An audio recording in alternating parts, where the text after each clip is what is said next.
तुमच्याकडे पण असे कस्टमर येतात का जे साधे ब्लाऊज जे ओटीमध्ये भरतात ते ब्लाऊज घेऊन शिवायला? तर मी शक्यतो माझ्याकडे भरपूरसे कस्टमर असे ब्लाऊज घेऊन येतात. तर मी त्याच्यामध्ये चांगलं असेल तरच शिवून देते, नाहीतर मी शिवून देत नाही.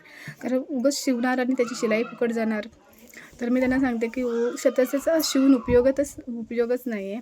तर माझ्याकडे पण असेच कस्टमर आहेत जे दिले. आत्ताच माझ्याकडे येऊन गेलं कस्टमर, त्याने मला हा ब्लाऊज पीस दिला आणि सांगितलं ह्याच्यामध्ये ब्लाऊज शिवा. तर कापड बऱ्यापैकी आहे, की असं नाही की चांगलं आहे, कॉटनमध्ये नाही आहे, सिल्कमध्येच आहे, पण साध्यामध्ये जे ओटीलामध्ये भरतात ब्लाऊज पीस त्याच्यामध्ये.